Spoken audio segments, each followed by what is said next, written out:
It's crazy because the conversation we had kind of led me to that William Shatner show on Netflix. You seen it pop up at all? I think so. What's it called? I don't even know what it's called, to be honest. It's really just it's about like random little phenomenons and conspiracy theories and Yeah, things yeah, like yeah, that. yeah, yeah. But I it's haven't seen it, very but I saw some about it. yeah, it's like very light the way, you know what I mean? It's not very deep into everything. It kind of touches the surface and gives you like the crucial details on everything, you know what I mean? And it's very like dramatized, you know what I mean? The music they play Well, and it's like William the Shatner, way it so. is, you know? Nah, it's funny the way he talks, bro. He talks just like Captain Kirk in the show. He's like, and no one will ever know. That's why that Family Guy impersonation of him was spot on. And and Ace Ventura when he's on the plane. Yeah. Like, something wrong, sir? There's someone on the wing. Something. Oh man, I need to watch that. Yeah, that Ace Ventura dog is like, it just shows like how great Jim Carrey is because you just kind of give him like a loose premise and just let him go, and he just makes it so funny, bro. Yeah. It's like so hilarious.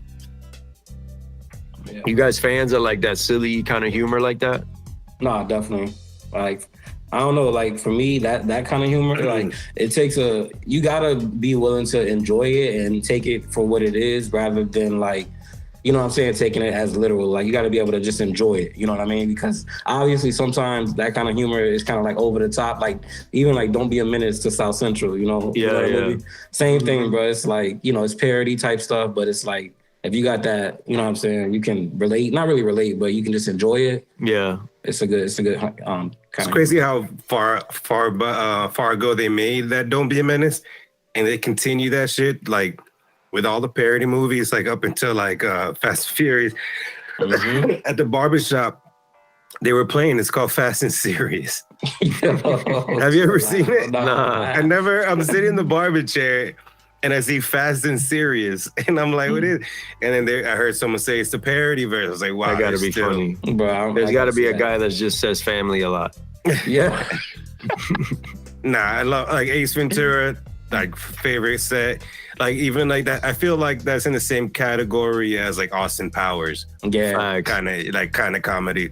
And even going back to that comedians in cars, like I always bring it up and stuff.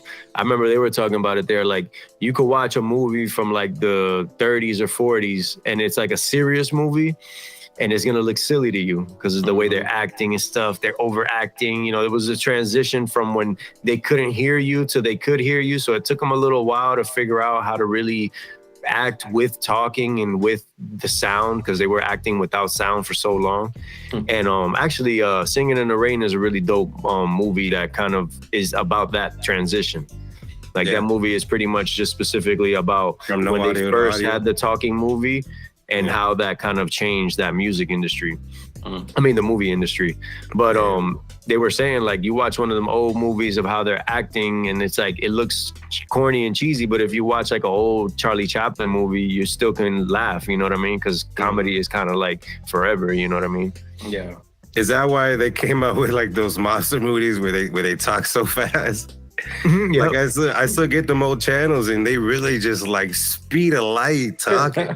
Yeah, man. It's like they definitely, and it was crazy too, because imagine if you're an actor at that time and you're killing it in the silent movies, like you're the top silent movie actor, and then they say, okay, now you got to talk. And then it's like, oh, dang, like, I don't know how to do this. You know what I mean? And that's what was happening. Like a lot of these big actors that they were like, yo, now we got to do talking movies. They're talking and they're like, oh my gosh, these guys are horrible, you know? Yeah.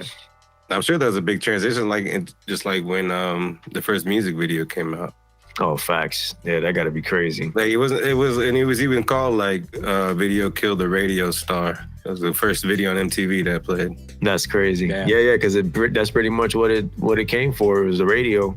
They used to play shows and movies and different things on the radio. Even sports games, you was hearing them on the radio. Do you think there was a big transition like that for something in our generation?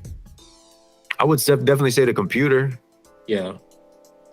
But like, I mean, how though? Like, no, I mean, as far as like entertainment, like that. So like movies and music. I mean, I kind of put it in that same category. It encompasses everything. But for example, like you remember when we were little, we had to go to everybody's house to see what they was on. You know what I mean? Yeah, Like yeah. you couldn't just, IM them, or, and even IM is old, you know what I'm saying? Like you Yeah. couldn't just text them and be like, yo, what you on or whatever, and figure out what you're going to do. Like you actually had to physically go there. Yeah. And then they'll be like, oh, my bad, I'm doing this with my family, or oh, they weren't there, or, I'm I'm in the punished. middle of dinner or something. Yeah, I'm Can't come punished. outside. That was the best. You should pull up to your man's house. Everybody, the whole squad at the window. He's like, I can't come outside. Facts. Yo, I You should can't hear think you, getting all Quincy. your friends together would get everybody. No, but that is, and I guess from like, physical human interaction on a daily basis, it went to like virtual electronic interaction.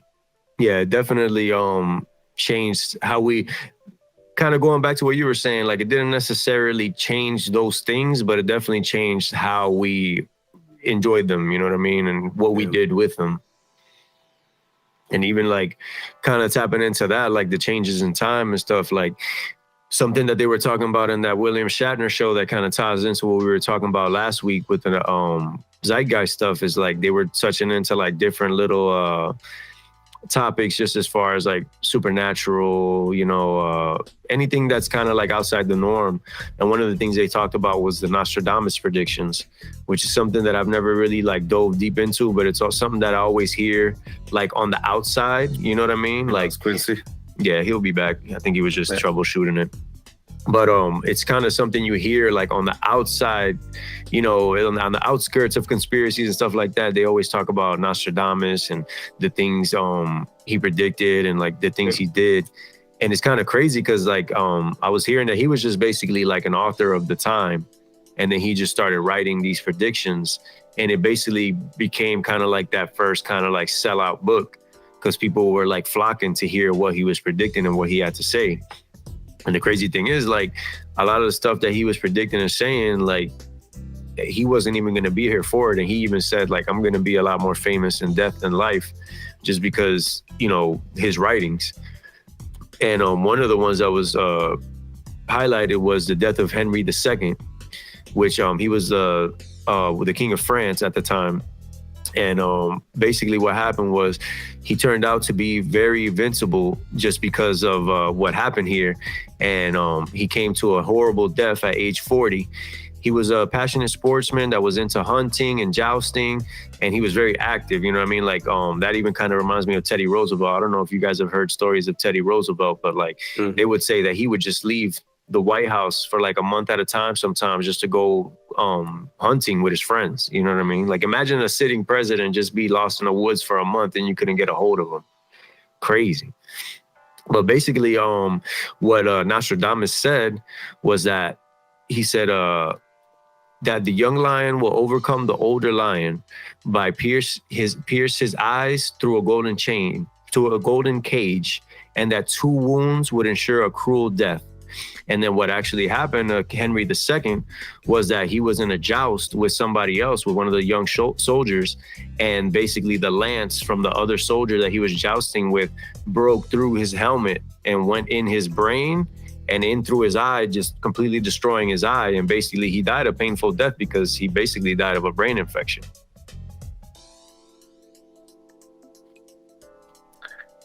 I don't know, man. What do you think about that? How many predictions did this man have? Do you know? He had a lot. From what I understand, he had a lot, and most of them didn't come true.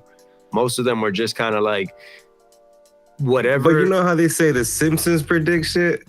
Just because they have so many scenarios that eventually one's gonna... You know what I think about the Nostradamus thing? And even like some other things they were talking about. Because, for example, they were even talking about in Britain, they had basically a bureau that was for like people that predicted things. You know what I mean? Because there was something that happened that somebody had like a vision of it, but then it happened and people died. So they were kind of like, oh, let's kind of listen to these things.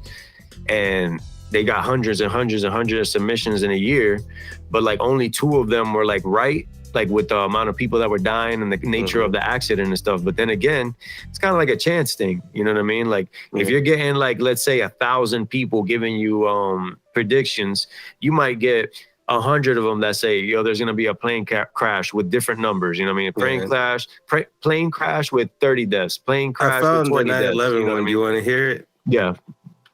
So this is the one that they tied 9/11 to, like not even 2 days after. But that's what I mean. He has so many. So this is it. In the city of God, there will be a great thunder. 2 brothers torn apart by chaos. So that's supposed to be the Twin Towers. Mm-hmm. While the fortress endures, the great leader will succumb. The third big war will begin when the big city is burning. So they're talking about George Bush and Obama and the war on terror. So it's like, it fits perfectly in that prediction. But definitely. It's just something I will always question. Yeah, it's like I said, it's kind of one of those things that it's never, when you're throwing so much things in the air and time passes, you can always equate it to something as things happen. The Simpsons predicted you know what I mean? Trump was going to be president. Yep. That one was definitely crazy. I mean, even that is kind of like, I kind of look at it like these are people that are tapped in to current events all the time to kind of, keep their show going, you know what I mean? To get content and material, you know what I mean? So it's like everything is cyclical and everything is patterns. You know what I mean? You can kind of see people going down certain paths and then you can kind of predict little things like, I don't know, this kind of looks like what this person did before. And it's also why like I'm real big on history, because history is just kind of like the written story of like, to me, it's like the written story of human nature. You know what I mean? It just shows you that human nature kind of doesn't change over time. Like the way we express ourselves changes because the parameters change. You know what I mean? Like before, if you got mad at somebody, you could just say, yo, let's duel, and y'all duel, and whoever dies, dies, and that's it. Y'all settled it. You know what I mean? Now, people duel different ways. They might take it to court. They might fight in the street. You know what I mean? But there's consequences, compared to before. There's a level of respect that's gone out the door too. Definitely. I definitely agree with that. And that I kind of attribute to even what we were talking about, even with the internet, you know what I mean? Like we gave people a way to hide, you know what I mean? And it's like, if it's already kind of in your nature to avoid conflict, the internet is perfect. It's the same reason why some people will call you some people will text you and ask you something maybe that you're like, all right, let me call them because we can figure this out in 10 seconds. And you might call them and they'll be like, oh, hey, everything good? Why are you calling me? Like, you know what I'm saying? Like, hey, I'm calling you to figure this out. You know what I mean? Like they make a phone call such a like crazy thing, Yeah. One thing, well, you just touched on, Joe, about rocking the gold and stuff like that. There's like theories in different cultures and just like people that just do independent research on different theories and stuff that they feel like there's something in those precious metals that when we wear them, it gives us a certain kind of connection or some kind of like energy. Kind of energy. Exactly. Like that it is something that actually, because I always look at it this way. Like a lot of times when you see people with jewelry, they have a certain kind of like, I don't know if it's confidence or a certain kind of, it's just something like a certain kind of vibration that the jewelry gives them, good or bad. You know what I mean? So, when you see these people with the OD amount of jewelry, a lot of times they have this over exploded ego, you know what I mean? That it's like, dang, like, and that could be part of it. You know what I mean? That's what people theorize, that jewelry is kind of like feeding into that and giving you that energy. And it's just kind of like exploding it, Yeah, no, I agree. And that's to a certain extent. And that's what we were talking about, kind of like the Kendrick. And it's like, I never thought Kendrick would be the kind of person looks, but then he's wearing like a headpiece that has 80,000 jewels in it. And it's like, what the jewelry you wear is, you're trying to say something with it. You are trying to say something with it. You know what I mean? Mm-hmm. I wear everything I wear means something. One is a chain my grandmother gave me. One is rings my father gave me. One is a bracelet my father gave me. One something my wife gave me. Like everything I wear means something to me. And what it means to me, I love wearing it. Like I could wear these chains and these bracelets and rings every day. Like I love it. Yeah. Yeah, and even if you look at like, for example, like Hindus believe that gold has the power to purify. You know, they think it's like a symbol of good health, prosperity, even femininity in some cases. Just overall, even spiritually, like not Hindus, but just in general, like some people believe that it brings peace, happiness, stability, luck. You know what I mean? It's something that for whatever reason, it's, you know, we're drawing from it. And there's a reason why we're attracted to it. There's a reason why that was the standard of money at a time. You know what I'm saying? Because besides the fact that gold is a great metal, period, like with multiple uses and different things that you can do with it, that's what brings it the value. The how do you say it? The different things, the what is that called? The versatility of it. There you go.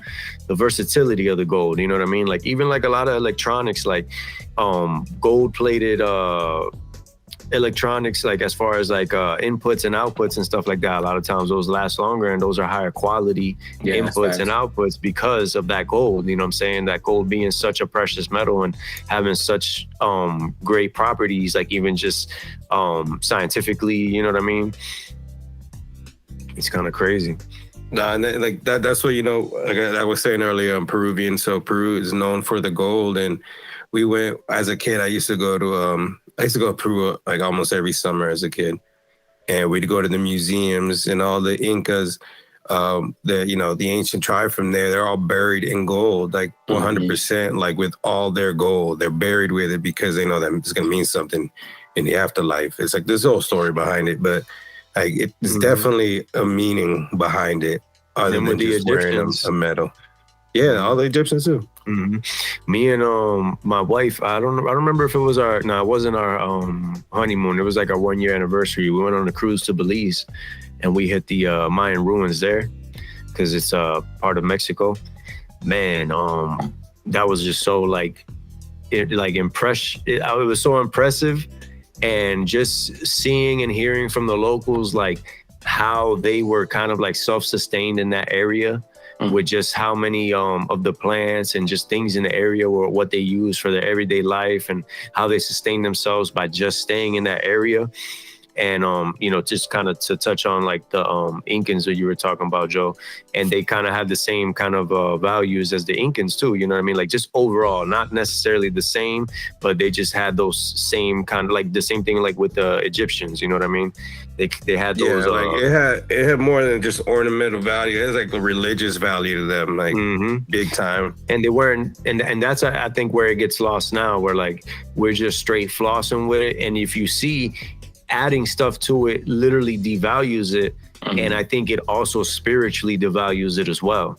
You know what I mean? Because if you take something like pure gold and you're adding, you know, a whole bunch of cheap diamonds in it and turning it into, you know, this loud, boisterous piece that doesn't really have any value or, you know, any meaning behind it. Yeah, degrades it. Yeah, exactly. Instead of just like, oh, I just want to floss, you know what I mean? I feel like you're not really going to get the same effects from it. But yeah, we were touching a little bit on Nostradamus earlier, which kind of led, Joe, you were mentioning like a lot of those things that Nostradamus said, like about the death of Henry II, the coming of Adolf Hitler, his prediction about what they tied to 9/11. You were just like kind of expressing your skepticism about it. If you could kind of touch on it again. Yeah, no, it's not. Yeah, it's not skepticism, but it's just for the amount of predictions he had. Like eventually, I bet I could tie something that happened to me at 12 years old into one of them. Facts, you know? Yeah. And then like you made a great point with the Simpsons, comparison, you know, where it's like the Simpsons has been around for 30, 35, however many years now. And like you mentioned, Les, you know, they're constantly being current on events and getting new topics. And, you know, it's like after a while, it becomes more of a quantitative thing. You know, it's like you make a million predictions, but you're going to have 10, right. You know what I mean? Like it's just a quantitative thing rather than, you know, is he really, you know what I mean? If it's a quality prediction, I guess you could say. Yeah. And even touch on something Joe said before we were recording. We were talking a little bit about Nas and, he was just saying how like the way Nas is rapping is kind of like prophesizing in a way. You know what I mean? And to kind of tie in with the prediction thing, it's like, it's not necessarily like predictions or anything like that, but like there's certain people and certain, just certain people, period. But certain people just have this way of really understanding how the world works as far as humans, human nature, the cause and effect of different things with different types of people. And I always feel like people like, just two that stick out in my head is Nas and Jadakiss. Those have always been two artists that, to me, they've had a real hold and a real tapped in way of understanding people and the way that they are and the things that they do. And it comes across in their music. There's a lot of like little nuggets that you can kind of pick up about just like little situations with different people here and there, like that you can really just like, if you listen to it in that way, it's very black and white and it makes a lot of sense. You know what I mean? Like even Nas got a song it's kind of like a funny song, but it's like he says a lot of real stuff in it. Dr. Knock Boots, you know what I'm saying? Like he's just really breaking down like how you as a man should deal with women. You know what I mean? And kind of the other way around too. Like just that dynamic of that relationship of men and women in like the sexual way. And it's like you listen to it now, and even now, like it still hits the same, and it's still things that can carry on to now, because he's not talking about just in that moment. He's just talking about people in general. Yeah, you know what I mean. Not boot at your request. There's some booty calls going on. Yep, and even just the way he breaks it down, like even like the subtle ways of like the respect that goes both ways. It's like crazy. You know what I mean? And that kind of even touches into something we were going to talk about today, like with the whole and actually I'll lump Drake in there too, like the Chris Brown and Michael Jackson debate, Usher's Tiny Desk performance, and kind of like how Joe said, it was kind of like perfect time where it was kind of like a rebuttal to what happened with Mario and Omarion. Yeah.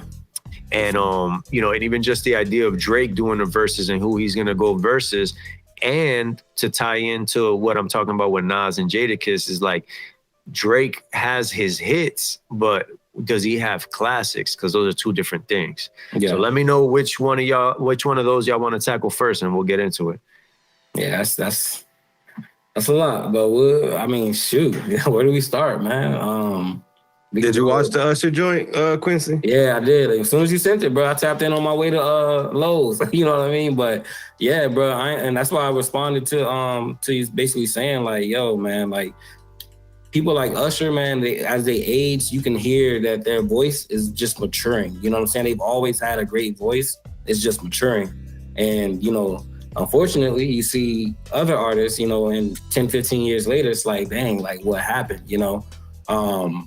But, I definitely think that was a shot, not like really a shot, but it was just great timing to kind of put all that conversation to rest. Like, y'all talking about, Mario and Omarion. And don't get me wrong, I think Mario did his thing.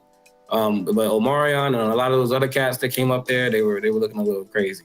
You know what? But do you think it's like the work they put in? So yeah, like I posted this thing about LeBron in his 20th year and what he's doing to keep himself like he was 20 years ago. Do you think that's what separates like an artist like Usher and artists like Mario and Omarion? 100%. 100%. And just one of the things that he said, that Usher said in the middle of the performance was, who was it that was performing? Eric Bellinger and was it Vito? Who was it? Yeah, Vito. Yeah. So those two artists, he literally told them while he was performing, like, I love to be able to support I appreciate you. Yeah, I appreciate you. And you gotta realize, like, that's not the first time he's done that. He did that with Justin Bieber. He did that with mad artists. You know what I'm saying? So I believe Eric Bellinger wrote Climax also. Say that for real? I believe Eric Bellinger wrote Climax. So, wow. Yeah. I think he's written some stuff for Usher as well, and he's been part of a few of those like writing camps and stuff. No, that's what's up. But yeah, I know he works like Ayo and them team too. You're not gonna see Omarion, you know what I'm saying, like grooming up an artist, you know what I mean? Like, but you know what it is too that I feel like kind of tying into what Joe was saying is like, because as artists, we kind of see the habits of people in the studio, and I think a lot of people that don't really get involved in music, they don't really understand. I mean, rightfully so. They don't really understand what goes into and what it takes to do a song. And a lot of these artists, especially newer artists, I see them doing a lot of things in the studio where they're using the studio as a shortcut. And what I mean by saying that is like, there's certain effects and things that you can use in your session that are kind of like shortcuts and cheats, you know what I mean? For example, like there's a lot of artists that you'll hear that you might hear a song and you're like, bro, he's going in, you know what I'm saying? Like, you know, there's different artists that they just got this crazy flow and you're like, bro, he's killing it. It's like, and it's dope to hear. It's, you know, I'm not saying that these are whack things to do or whatever, but a lot of these artists, they're going in the studio, they're rapping one line, they're stopping, they're coming up with the next line, rapping that line, and they're stopping. That's why the flow is crazy, because they're not flowing it. They're just punching in every time. That's not a flow. That's studio magic. You know what I'm saying? You can't do that in real life. You can't go on stage and punch in, you know, and rap all the way through this song or this verse where there's no spaces for you to breathe and really make it sound good like the track sounds. And that's where you talk about people that write classics and make classics, like Jermaine Dupri, somebody that Usher worked with a lot, the Neptunes that Usher worked with a lot. You're talking about these people that are taking elements from older songs, they're stripping down the music, and they're making music that works in that tiny desk setting. Yeah. You know what I mean? Like he literally picked every single track I love. Yep. Down to Superstar. That's one of them, like probably top 2 Usher tracks for me. Yeah, man. Usher's just, and that goes back to that artistry and the appreciation for the music. And you know what I'm saying? Somebody like Usher, bro, you don't got to be doing no tiny desk concerts. You know what I mean? Like what he got to do in a room full of 10, 15 people, you know, performing some old records. Like people like he that. He flipped every single melody. Yep. Right? Every single song he sang a little different. Yep, and that's that love, you know what I'm saying? That's that, you know, y'all heard this. I could just lay back on it and just, you know, sing it the same way and let my background singers, you know, handle it. But nah, he let y'all know, like, nah, this is, you watching a master at work. Right. And that kind of goes back into the Chris Brown versus Michael Jackson thing, which is like, you know, I could definitely see both sides. And it's crazy because the original conversation kind of got lost. Because the original conversation was really, I think it was Tank that really brought it up, that he was like, Chris Brown is way more talented than Michael Jackson, which I could definitely see. You know what I'm saying? This guy, you know, physically, he's just able to do everything that Michael Jackson did. And I'm not sure if Michael Jackson could have physically did everything that Chris Brown did. Agreed. You know what I mean? But then that goes back to everything like the else. Backflips. Exactly, the backflips, you know, just the yard. You know, the stunts that he would do, you know, that he still does even, you know, in his videos and things like that. But there's just a different level of artistry. With all right, but what like about creativity? It's kind of hard to even compare them in my point of view, because both of them have so many people that have a hand in their music. You know what I'm saying? Chris Brown a little less than Michael Jackson, because Chris Brown, from what I understand, writes more than Michael Jackson did.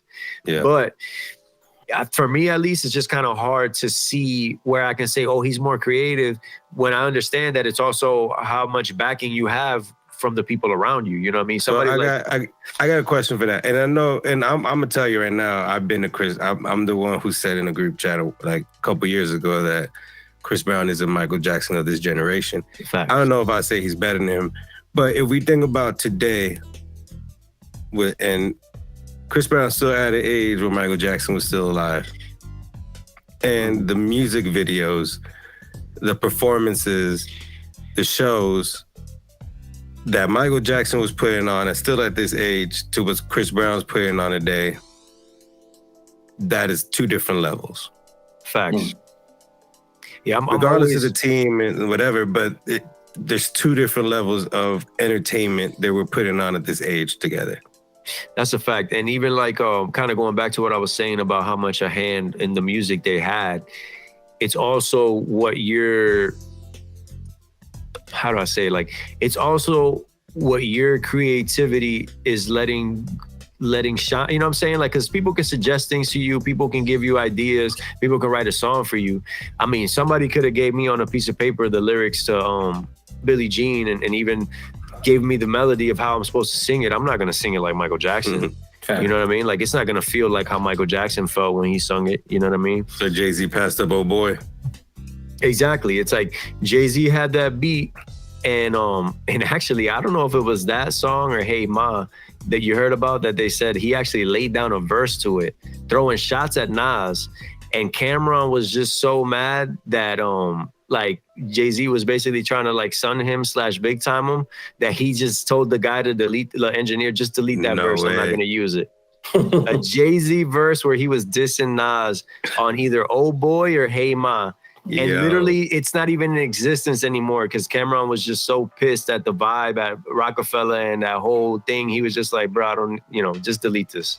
Nah, never heard that. No, but that I have heard Michael Jackson jacked a lot of those songs from writers and other producers. He heard good songs and he said, I'm gonna take that. Mm-hmm. And it also, another point with that is, it's like, you're getting a lot of writers bringing stuff to you. You're not really gonna know, who they took these songs from. You know what I mean? If somebody's coming to you and say, hey, I wrote this, let's do this. You know what I mean? And also, I honestly feel like that even goes back to the prediction thing we were talking about earlier. Like, I feel like a lot of these times, these songs just come together like very similar, almost the same, because those people probably were just pulling influences from the same place. You know what I mean? Because I know for sure, for me at least, I've come up with a song before that I might have thrown a line in there or like a certain melody that I'm listening to songs later and I hear it like in a song and it's like a song that I like. I'm like, oh, dang, I took my inspiration from that. And I didn't even know it because I wasn't thinking about it at the time. It just might have been something in the beat that kind of gives you that feeling, you know what I mean? Yeah, it's part of the idea. So definitely, I mean, I'm definitely with you, Joe. I'm a Michael Jackson guy when it comes to the music, the videos, everything. Like, even like, I feel like even with Michael Jackson, like even like his quote unquote throwaway songs, the album cuts, the songs that didn't do well, they just have these crazy vibes. Like, it just transports you to a different place. And you know what it is? I think it's two different comparisons you have to make. Compare them both as an entertainer. That means the decisions that they made to present stuff to the public is good. And compare them both as an artist by how much they actually did themselves. Yeah. I think those are two different comparisons you got to go. But as far as I think a little bit of both from each side is what makes it so close. Yeah. But what Chris Brown is telling everybody today is that the only person that he would even consider a versus with is Usher. Which, I don't know. But I still don't know. I don't know how that will come out. I got Usher, to be honest. I'm going to be real. Yeah, I was just about to say, man, like Usher... I feel like Usher is the Chris Brown of the generation before Chris Brown's generation. And you know what's funny? Because they can go so far back. Like, he can hit you in My Way and Excuse Me, Miss. And they still got years and years of music left. And those are two crazy ass bangers. Yeah. And the crazy thing about Usher is what we were talking about with the Tiny Desk. Like, he is a singer. He's been in this since young, same as Chris Brown, but Chris Brown don't got the vocals Usher got. That's for sure. Agreed. Usher he's on a different level of artistry. You don't think so? Nah, man. I mean, Chris Brown has a good. You think they're comparable? So you think Chris Brown has better? I mean, you think Chris Brown is not a natural singer? He even says it himself. Like, he was more of a dancer and he wanted to be a singer. And he taught himself to sing. He's a good singer. You know what I'm saying? Don't get me wrong. But when you hear him singing, like I said, like not in the studio, it's not like when you hear Usher singing. You know what I mean? Like, and it's not a dig on him at all. It's because for you to even be that great of a dancer and get to that point singing is like, it's crazy. You know what I'm saying? Like, he's flipped it completely where he is a great singer. You know what I'm saying? But like I said, it's a difference. Like, for example, like Usher, I put him on a level like a Frank Sinatra, in Spanish, a Luis Miguel. You know what I'm saying? Like these, somebody like a Steve Perry back in the day in Journey. You know what I'm saying? Like, you're talking about these guys that are tuned in on their voices and how they sing and how to sing, and they're equipped to go out there and give you 30 minutes to an hour singing and killing it. You know what I mean? Like that's a whole different, and it goes back to what you were saying, Joe, like it's a completely different package, because when Chris Brown's coming out to perform, he's putting on a show. You know what I'm saying? He got dancers, he's doing backflips, he's doing stunts. He gonna entertain you the same way Usher's gonna entertain you, and even more in some people's eyes, because some people might think it's boring just to go see some dude standing there singing for an hour. You know what I'm saying? But to me, that's super dope. Like Frank Sinatra, bro, you know, he did plenty of concerts and sold out stadiums where he's just standing there with a mic. He got the band, you know, in the his voice just did it alone. Yep. Yeah. He had the band below or the band behind him on the stage, and he was just doing his thing. And even him, like, it's crazy because like he recorded his music different than everybody else, because he actually recorded in the pit with the orchestra. He liked recording like that because he didn't like the vibe of recording in the studio. It didn't give him that feeling. So he did a lot of, not all the time, but he did a lot of recording in the pit with the orchestra, which that also gives you that different vibe. So question, as Michael Jackson got older, was it still the voice or was it the track? I would just say it was the voice / the approach, because even his later music, it still hit, you know what I'm saying? Like that Love Never Felt So Good, you know, the joint that he dropped before he died, that I think they threw Justin Timberlake on it. Like the joint was dope. You know, they kind of like moderned it up and added Justin Timberlake to it. Rock My World. Yes. That was hard too. That was hard too. I love that song. And that was like, I think that was early 2000s that he dropped that. That's that Butterfly album. Butterfly, yeah. And Break It Dawn. Break It Dawn was on Butterfly. That was a good song. Yeah, he just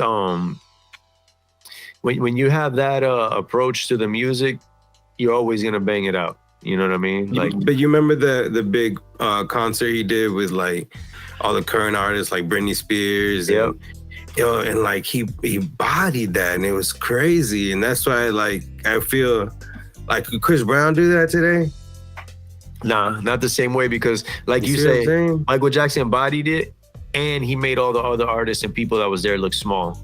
Yeah. You know what I'm saying? Like he had Usher and Chris Tucker out there with him. Yeah. And it was like, you still looking at Mike. You know what I mean? Like it's still, all those people he brought out, it didn't take away from the fact that you there for Michael.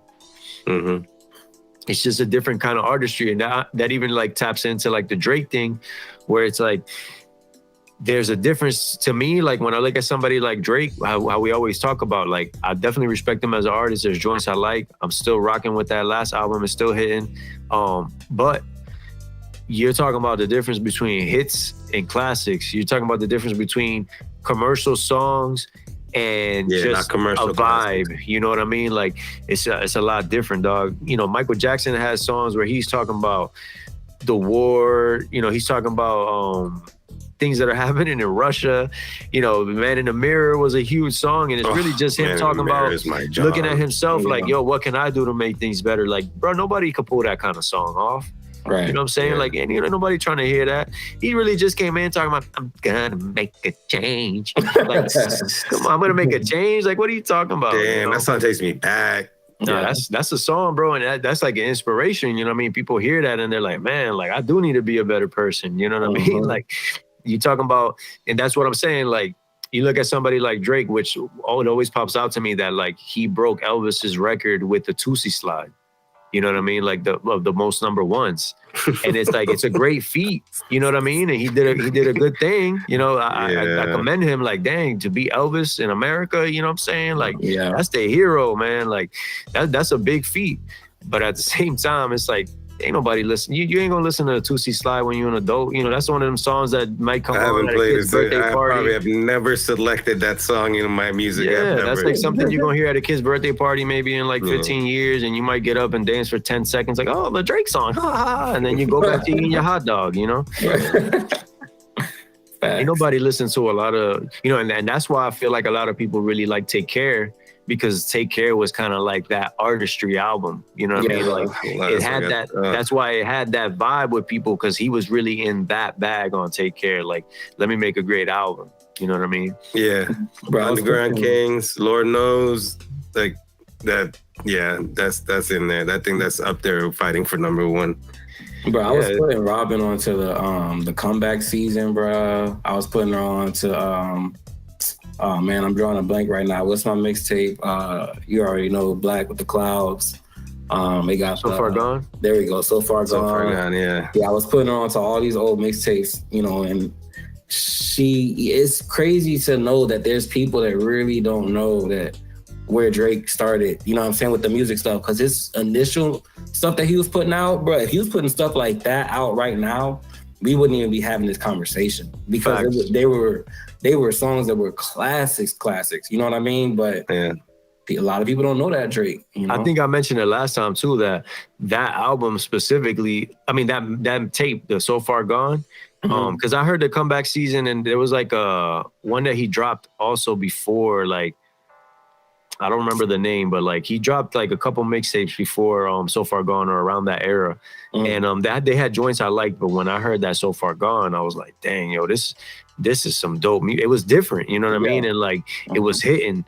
And I always say like the same thing, kind of like you said, like if Drake kind of stayed in that bag, I would have just stayed a fan, like, you know what I mean? But it's just you kind of go these certain ways that I don't blame him, you know what I mean? Like when the money's there and you're hot, you know what I mean? Like you got to strike while you can, you know what I mean? Like I'm not gonna be like, yo, man, Drake should be a guy that only has $5 million so he can please my musical ear. You know what I mean? Like I'm not. Like, he's not gonna stop trying to hit every single level that he can. Facts. Exactly. Every single level. I'm ready for the freaking reggae album to come out next. I think he strategically went away from that. I don't think he's gonna do that. The reggae, I feel like he kind of I fuck with it though. I think he kind of teased it a little bit, and I feel like maybe the backlash was too much for him, like the way they was making fun of his accent and stuff like that. And he said, I don't know if this is gonna work.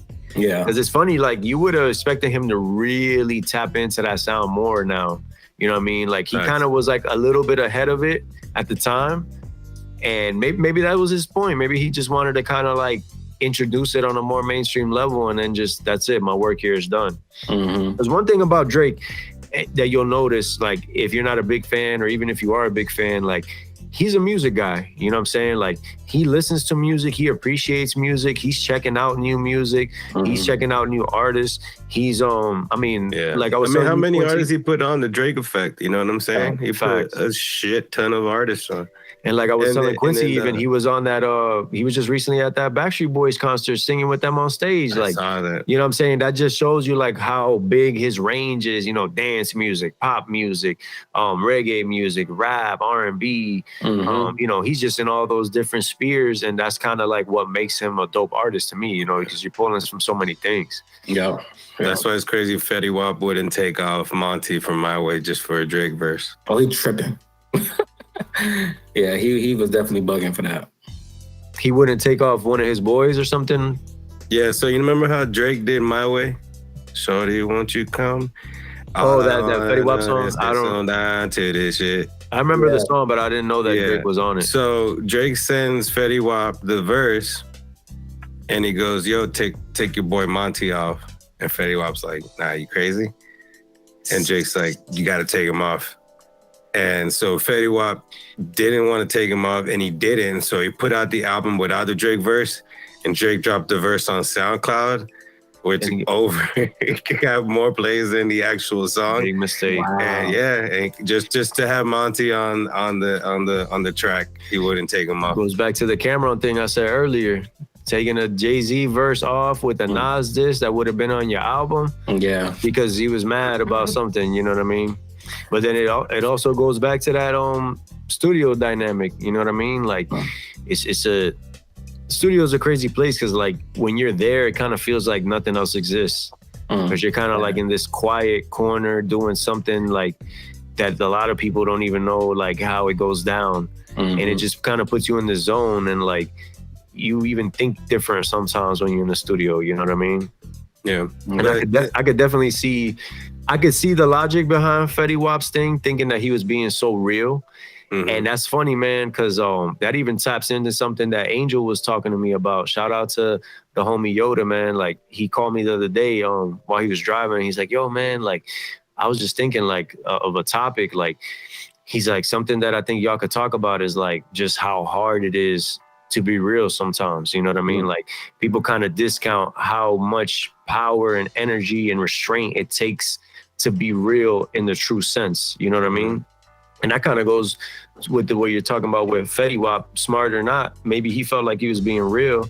And then it kind of goes into being real a lot of the times. It's looking like a sucker in somebody's eyes, or, you know what I'm saying? Maybe not getting the win of the battle, but knowing that you're going to win the war. You know what I mean? Like it's such a touchy thing, and it's really an internal battle that you're going to have with yourself, and you're going to have to understand that it's something that ultimately it's going to win or lose in yourself, if that makes sense. You know what I mean? It's not something that when you realize that you were right, you're not going to be able to scream it from the mountaintops, and nobody's going to know that you were right. But to me, that's being real. You know what I'm saying? Like just doing the right thing and knowing, hey, might not get the credit for this. I might not look cool for this, but I know what it is, you know? Yeah. What do y'all think about that? I think it's like you know, a lot of what being real is like, you know, being real to yourself. Like I think, you know, there's a universal like way that people see, or that, you know, he's real, whatever. But at the same time, you know, I've seen some people that don't look nothing like me be some of the realest people I've ever met, in my opinion. You know what I mean? So I think it's more so standing on your beliefs and your principles, and, you know, when basically being the same person when things get crazy. Like if, you know what I mean, you have to like make tough decisions, your decisions lie with, even if they're the harder decision, it's kind of your principles and what you stand on. And if I know you as a person and I know that, you know what I mean, that to me is kind of where the realness comes from in that statement.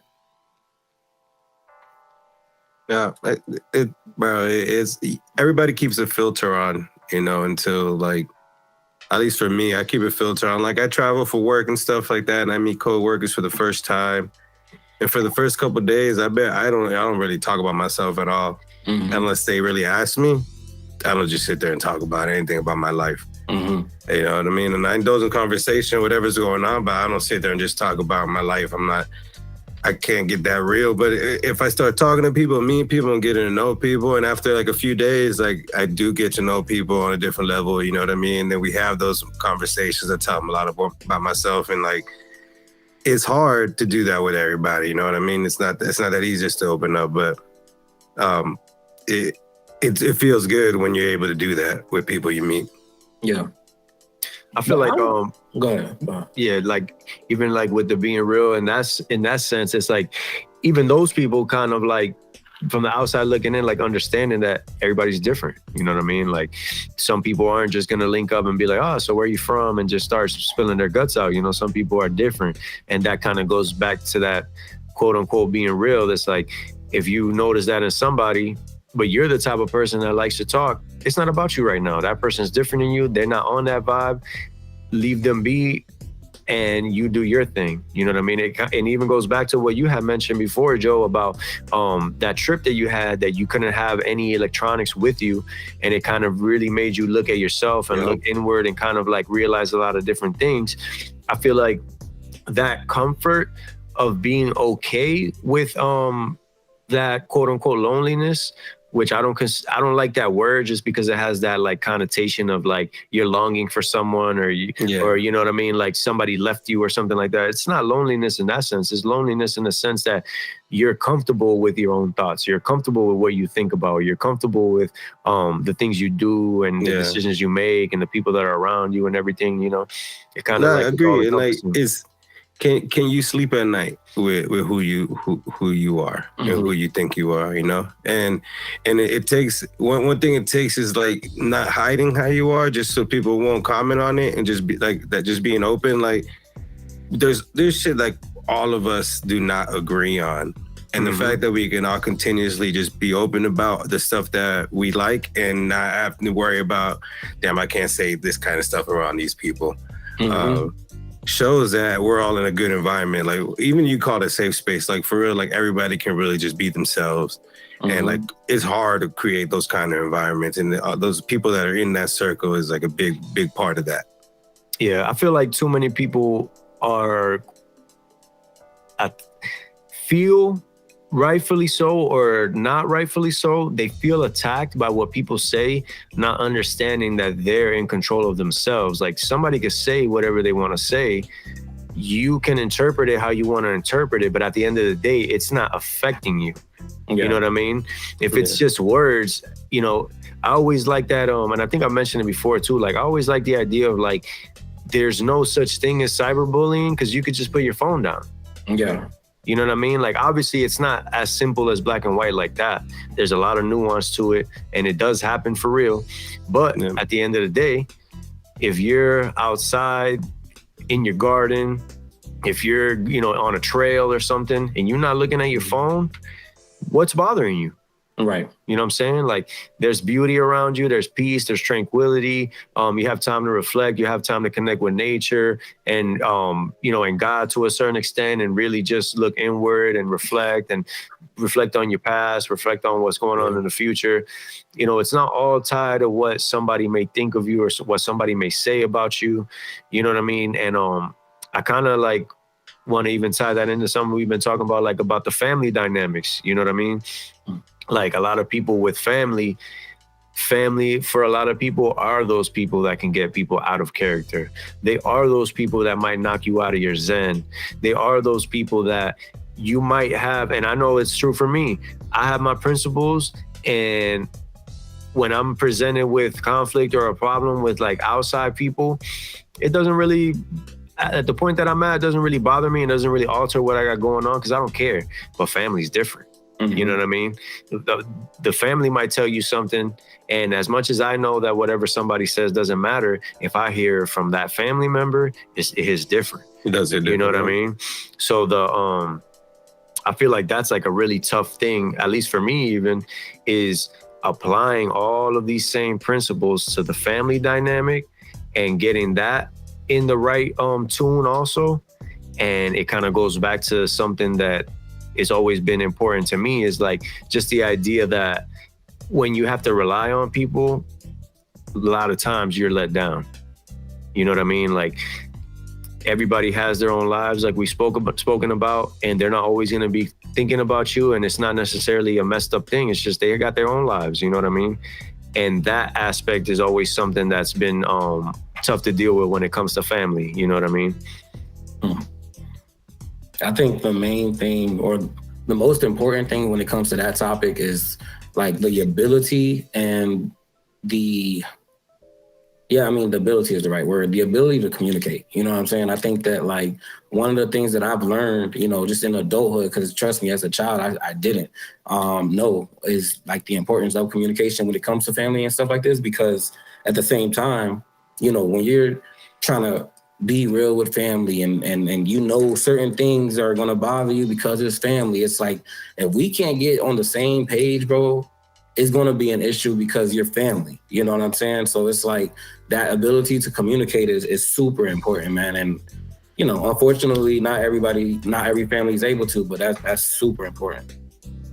No, I agree. And like Lester said, that the way you apply your relationship to your friends, to your peoples, and to your family, it should all be the same. It should be the same level of respect, the same level of communication, same level of understanding.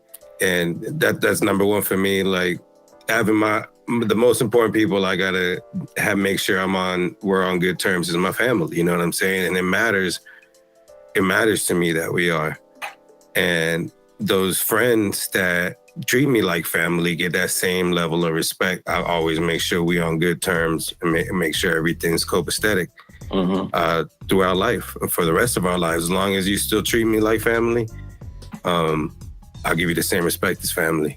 Right. And it actually means something. Like I need that communication. I need to know we're good, because you never know when you never know. Yeah. And then you made a great point. I think like going into all relationships with that mentality, you're going to get burnt every now and then. You know what I'm saying? It is what it is. It comes with the territory. But at the same time, like, when like you moving with good intention, bro, like I think one of the things that I learned from Les, man, a few years ago, he was like, I had lent somebody some money or something happened where, I got burned on like $50. And he's like, you know what I mean? Like certain signs told you probably shouldn't, you know what I'm saying? There was definitely signs before money was lent that I probably shouldn't have lent that person that money. I didn't take the signs and I got to chalk it to the game. You know what I'm saying? It's like, now you've learned that lesson. Hopefully you take that lesson into the next relationship. You're a little bit more cautious and you're able to, you know what I'm saying? But you still don't change who you are. You know what I mean? Mm-hmm. And then another thing I always look at with that, and when I say this, you might remember I told you that too, but I look at it like it took you whatever amount that money was, that's how much it cost you to see what that person's really about and to basically weed that person out. Mm-hmm. You know what I mean? That's what Bronx tale, bruh. Mm-hmm. You just pay that much money to get rid of that person in your life. They're not going to bother you no more because they owe you money. They're going to avoid you like the plague. Point blank, just got rid of a problem. That's the type of person they are. Then they just pretty much reveal themselves. Yep. Hey, man, we all continue to continuously live to that for sure. Yep. And that's why, but I'm still not going to change that fact how I'm like to my people in my family just because there's still people who let me down in life. You know what I mean? Facts. It's crazy too, because I always think about it from the point of view also, like you hear about a lot of these real toxic family situations where it's like, man, I wonder how people in those situations navigate when they have, people in their family that, might be evil, abusive. They might be fighting certain demons for 20, 30 years, 40 years till they die. You know what I mean? Like, I just always, honestly, bro, like in a lot of situations, I just always look at how blessed I am with certain things because like there's so many different circumstances that happen in this world and things that go on. And even, just with the news and stuff, you turn it on and you hear things that happen with people in different situations and stuff. And it's like, wow, like people like me, you, me and y'all, you know what I'm saying? Like we're truly blessed people to get to a place of a certain kind of enlightenment. We still got plenty more to go, but just to have that enlightenment and have so many good things going on in our lives, a lot of people aren't even fortunate to have that. You know what I mean? Like I had yesterday, matter of fact, me and Joe was playing Call of Duty. I got a phone call from a family member and just out of nowhere, we just had this real like breakthrough conversation that lasted like an hour and a half. You know what I mean? Like a crazy conversation. Mm-hmm. And after the conversation, my kids heard me. So I know they heard me. So I went out and grabbed them and I was like, hey, can y'all come here to the studio? And my son was like, hey, Daddy, I heard you talking. What's going on? Like, you know what I mean? Like he heard it. He knew it was like a weird conversation. Yeah. And I just I literally brought them to that couch right there. I sat them down right there. And I was like, hey, this is what's going on. This is what has gone on in the past. You know what I'm saying? Like, even like you were touching a little bit about when you were younger, Quincy, like, and we've touched on it a little bit too, but like, we had a very rough upbringings, you know what I mean? Mm-hmm. And that kind of goes with what you were saying, Joe, that like some of us haven't had those family values instilled in us, / we haven't seen any family values in action. You know what I mean? Like good family values. Yeah. So it's like, I was kind of explaining to my kids, like, this is why I always tell you that you guys are blessed. This is why I always tell you to appreciate what you got. Like, I'm like, you got a mom and a dad that love you and care about you. They've got a house, you know what I mean? Like, I never had a house. Family dynamic. Yep. Mm-hmm. They got their own rooms. We got pets. You know what I'm saying? Like, we do so many different things. Like, we have such a good relationship as a family unit. And I'm telling them, you guys got 3 people behind you all the time because it's 4 of us, you know what I mean? So each one of us has an army of 3 behind us that will do anything for us. Mm-hmm. And I didn't have that, you know what I mean? Mm-hmm. I didn't have none of that. And that's why I was really, breaking down to them. And I'm not going to lie, bro, me and them cried like crazy, dog. That's never important, cried like man. That's so important, especially at this age. They're old enough to get it. Understand. And that's just going to resonate with them. Yep. Mm-hmm. And it's like, I kind of finally put a face to the thing I've been telling them for so long, just about how blessed they are. And I've always kind of like, here and there in the right situations kind of alluded to things because, especially like my son, bro, like he got to a point where he's like, where's your dad? You know what I mean? Yeah. Like, he's like kind of confused about it. You know what I mean? And I've had to explain it to him, you know, explaining little things here and there. But yesterday was like the day that it was really like, all right, look, man, this is kind of how it went down for me. And you see, you know, and I kind of told him, like, when I was your age, I was going through this. When I was your age, I was going through this. Like, I'm explaining to him, like, in this exact moment that you were just here laying in your bed, watching Netflix, playing your Switch and stuff, like, I was not in that situation when I was that age, you know what I'm saying? And it's like, I say that to really say, like,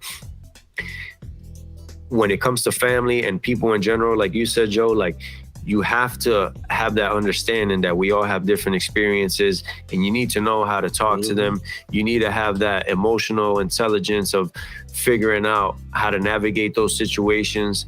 And like you said, you know, we're in a good space here where any of us can say something, and even if it hits one of us the wrong way, we're going to take it in, understand the point of view you're coming from it, maybe ask questions to clarify it. And if it's something that we don't agree on, we just don't agree on it, and that's it. You know what I mean? Because again, we're all having different experiences. How are we all going to agree on stuff? Right. Yeah, and that's one thing, like, and there's not anyone in my family who's like me. Like, we're all we're all 100% different. But one thing I've done in the last couple of years is put myself in situations where I'm isolated with just one of them, and I have a real conversation, like, who are you today?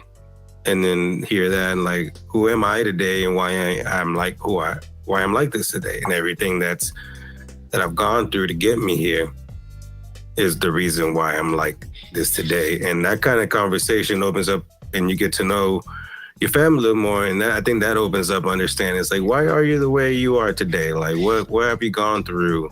It's crazy that you say like that, you dog. Today? That was exactly the conversation I had yesterday, and it leads right into what I was gonna say anyway. Right after you said that, is that we are, like, when you're close family, you're around each other so much, and you know, a lot of cases you live together.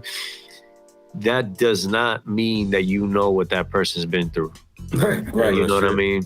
Life is in such a way that we're all so wrapped up in our own lives. Yeah. Because we're like I've mentioned before, we're the ones that's living in our bodies. We're the ones that got to deal with everything. That even somebody right next to you, you don't know what they're going through. Facts. You know what I mean? And having that conversation with family members, like, you might think in your head, oh man, I went through this and you were over here just chilling. Nah, that doesn't mean that they was chilling just because of how you interpreted it. You know what I mean? And that's why, kind of like Joe was saying, like, tapping on that, like, I'm very big on talking. I'm not a huge, like, I'll text like funny stuff, you know what I mean? Or like whatever kind of things. But when it comes to like real things, I like to talk. You know what I mean? I like to hear the inflection. I like to be direct when I say something. I like for people to hear it from me. You know what I mean? I'm real big on, like, if I said something to somebody, like, if I said something to you about somebody, I've already told that person. You can go back to them and say, hey, Lester told me this about you. And they're like, oh yeah, he already told me. You know what I mean? Like, I'm not saying I do that every time. You know, sometimes it slips through the cracks, you know, or whatever the case is. But I really try to be very direct with people to kind of avoid those things in the future. You know what I mean? Because that goes back to the phone thing we were talking about. Like, a lot of people use the phone as like a deflection tool. You know what I mean? Like, oh, somebody's calling me, let me just ignore it. Oh, somebody's texting me, let me just ignore it. You know what I mean? And obviously there's different cases where, you know, it makes sense or whatever, but like, when you're abusing that is when you might need to look more inward and say, hey, why am I doing this? You know what I mean?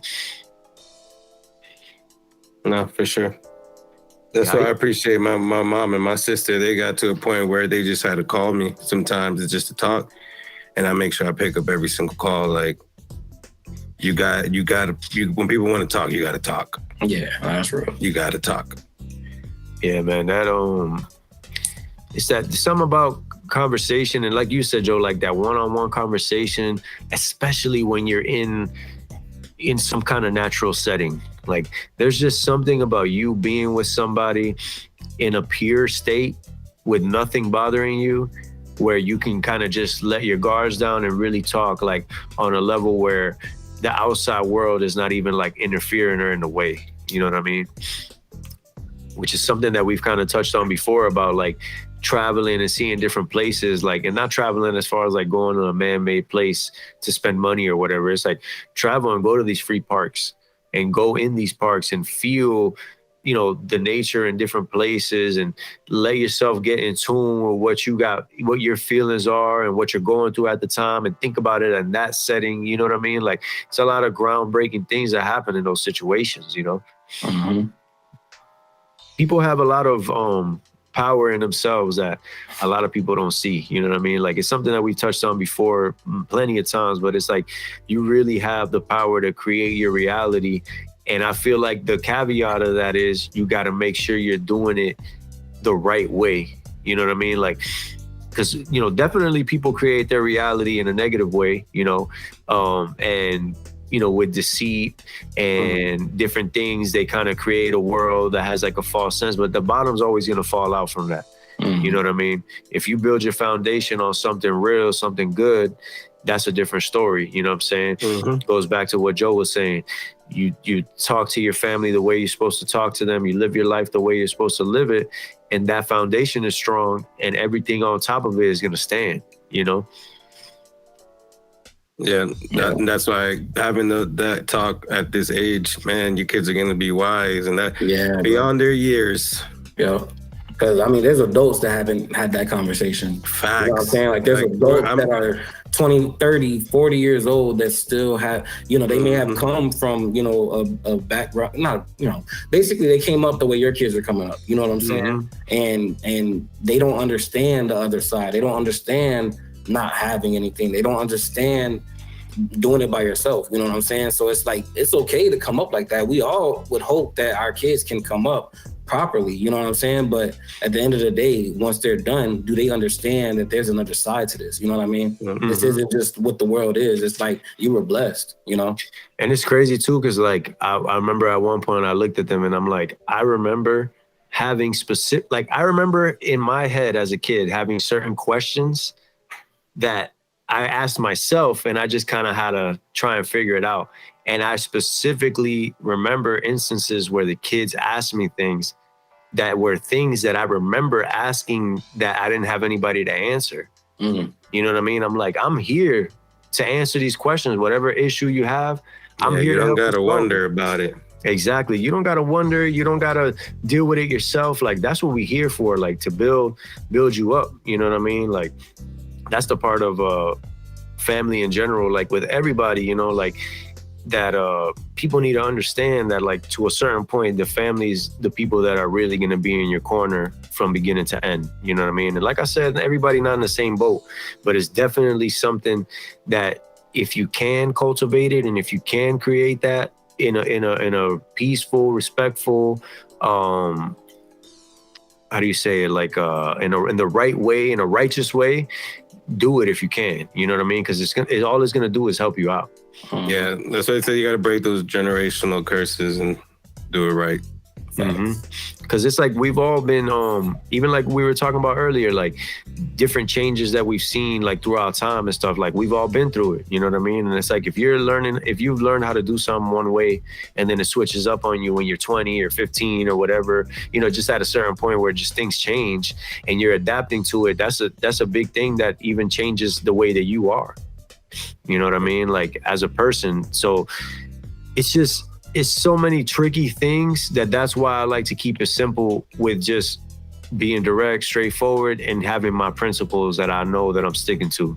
You know what I mean? Then I'm real big on not having to like keep any ducks in a row, because my ducks are just in a row all the time. Like if I'm talking to you about something, I don't got to worry, oh man, I'm not supposed to say this or you know what I'm saying? Like exactly, bro. Carefree. Such as a drama-free, carefree, stress-free. If you just know you're real with anybody and there's nothing anybody can say about you, behind you, because of you, it's real easy just to be real. Right. With everybody.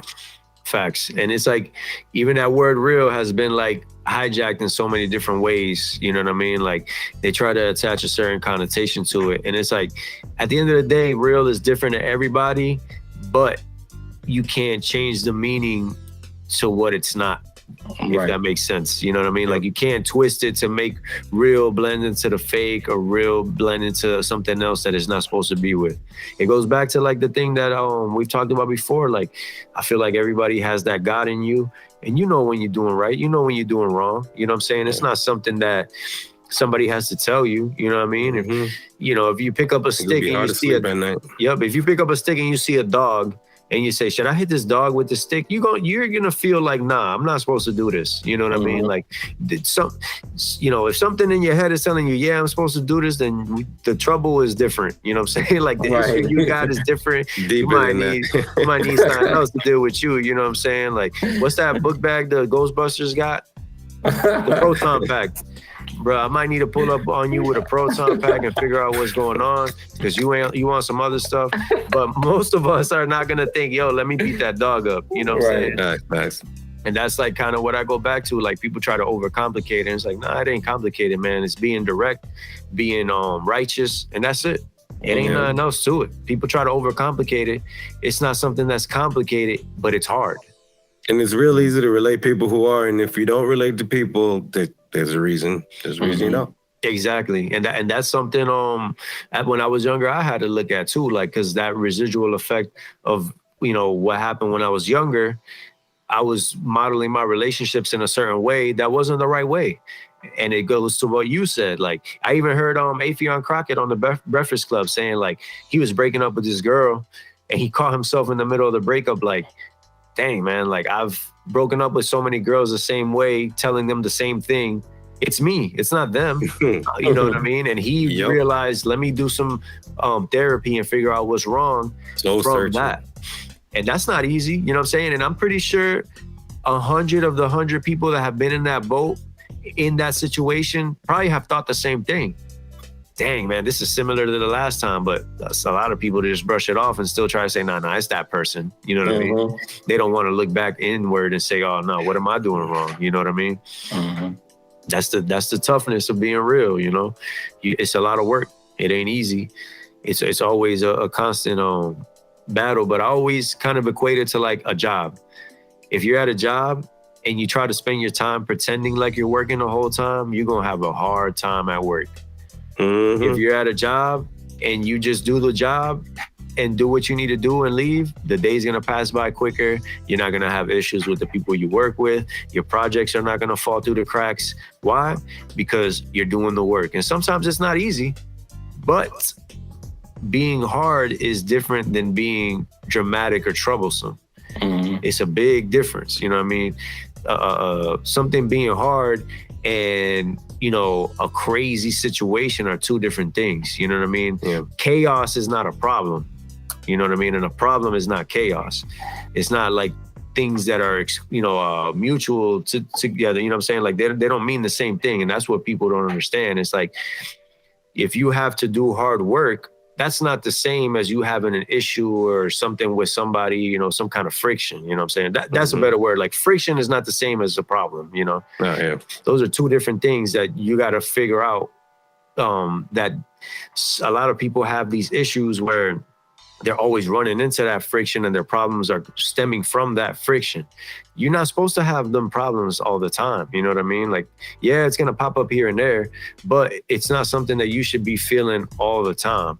Things should be hard, but they shouldn't be like that, Yeah, you should find a way to solve it or at least ease it from happening so much. Exactly. And perfect example, like, let's say you and your significant other are having issues about something that, you haven't really had a conversation about.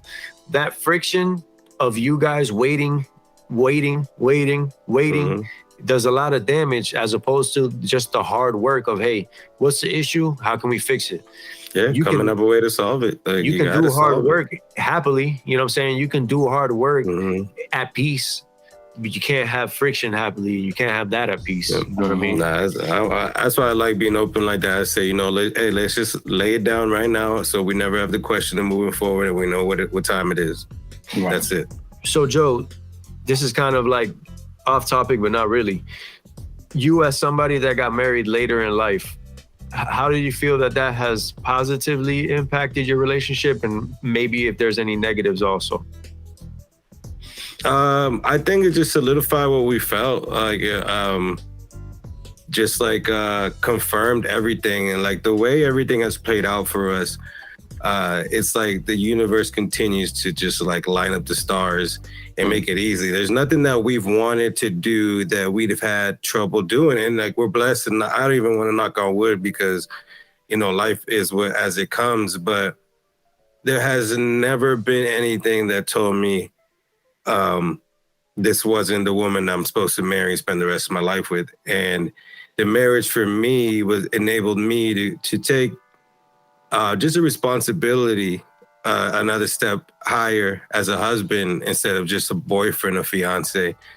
And pretty much just solidifying like the foundation as we spoke about, and I really put her first in every single thing that I do in life.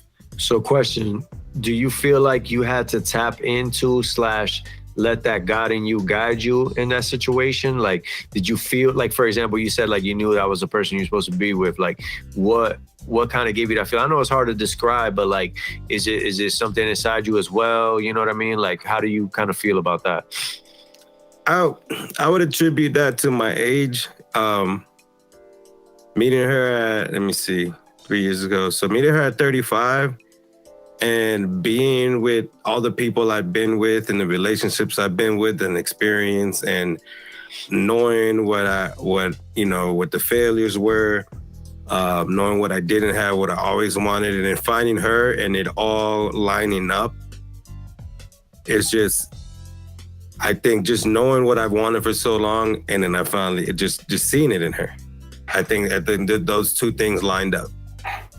Nice. And the feeling and the experiences, and still to this day, everything we do, still like the first day is crazy. Like it's really crazy. And so I just don't stop. I haven't stopped feeling this in the last 3 years with her.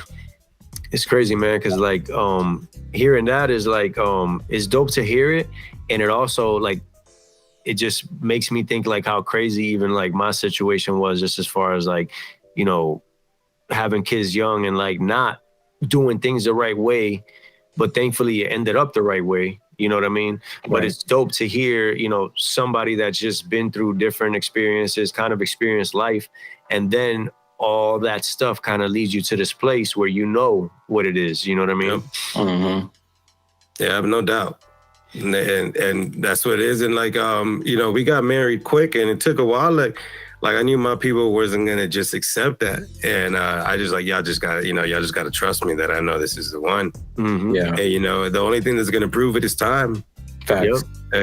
And here we are 3 years later. And like I said, ain't shit changed, and I don't see it changing. And that's because we're so real with each other. And we've had so many deep conversations about who we are and why we are the way we are. And, some things we're going to have to accept, some things we could work with, some things we will definitely work on our own selves with. And just having the level of respect to do that for each other so early on and continuously having that understanding, I think that's any relationship that applies that will just last in the long game for sure. Yeah, that's a great point. And to kind of bring it all full circle, like that leads right into something that I've felt for a long time, which is this. Like, it's kind of like, it's just like a little like analogy / story. Like I always hear / see / just from, over time, like you always see and hear how glowing people are about someone else when they're dying or when they're dead. You know what I'm saying? Like when everything comes to a culmination, and for whatever reason, that's the point in time where people feel like they can give somebody their flowers. And it's kind of like going off of what you're saying about time and being real. It's like, you're not going to get that validation from people. Yeah, until you're gone. That's for sure. So something you got to accept. So you have to see things through, knowing, like kind of like what I was saying earlier, like you have to know, hey, I might not look cool right now. I might not get the reward right now, but I know I'm doing what's right. I know it's what I'm supposed to be doing. And you're not doing it for the adulation, and you're not doing it so that people can clap for you and say, wow, you did a great job. You're such a cool person or whatever. You're doing it for you, and doing it for you means you're not doing it for that. Mm-hmm. You know what I mean? If that comes, cool. And if that's something you care about, cool. You know what I mean? But like you said, Joe, the only thing that's going to prove if what you're doing and how you're living is right is time. And if you stick to your plan and you stick to your principles and you do things the way that you know are supposed to be the right way, you're going to see that out. And then when that reflection comes at the end, you're going to say, dang, man, like I'm blessed to have been put in those positions. And I'm glad I was wise enough to make the right decisions in those situations. You know what I mean? That's why I think that that Frank Sinatra song, My Way, is too real, bro. Too real. It's crazy that you say that, because like one of his performances that was like, it was billed as like his last performance, but it wasn't really his last performance, but he like billed it. It's like his last really big, like crazy last hurrah type of show. And just hearing him perform that there, and just like the things that he says in the song, like for example, is like there's been times that he's bitten off more than he can chew, but he took the blows, he took the lumps, and he did it his way. Like it's like reflecting on like, sometimes I made those wrong decisions, sometimes I made the right decisions, but I always stay true with who I am. I always stay true with who I'm supposed to be. You know what I mean? Like one of the lyrics in that song, I'm trying to remember it exactly because you kind of threw me for a curveball with that. But it's like something in that song that I love so much is he goes, he said, man, I'm hearing this music and it's throwing me off. Basically, he says that he's always wanted to be the kind of man that says things. Basically, like the words he says are not the words of a man that kneels. You know what I mean? Like he's always been focused on being a stand-up guy and being unafraid and approaching stuff head on. You know what I mean? And like I say, he touches in the song saying, sometimes it didn't work. Sometimes I bit off more than I could chew. Sometimes I had to take my lumps. But at the end of the day, I held strong and I did it my way. And if you look at somebody like Frank Sinatra and their journey and the things they've been through, you would definitely look at him and say, man, that was a guy that did it his way and he made an impact. You know what I mean? Yeah, everything's unconventional. That's why I feel everything I've ever done in life is unconventional. It's like the shit, every decision I made, everything that's led me to where I'm today. But like I finally got it. All these years later, I got it. Got it figured out. And even going back to go ahead. No, and that's what I'm saying. Like I've been going on, and like I'm gonna just continue to just have it figured out, and then I'll be good. Yep. Going back to like that, even like that conspiracy thing that we were kind of touching on last episode too. Like I do feel like to a certain point, we're all kind of being programmed in a sense that like we're supposed to kind of be all in this cookie cutter type of life and just kind of all follow the same path. But you, like I said, you could create your own world. You don't have to do what everybody's telling you or pointing you to do. Yep. You can create the world that makes sense for you as long as it's righteous. You know what I mean? And that's something that I really feel like I always felt like the thing about this world that this is like a quote unquote issue or something that's just what's going to prevent us from quote unquote world peace is that we're all so different and programmed so many different ways. There's no way you're going to get everybody on the same page of saying we're all just going to kumbaya now.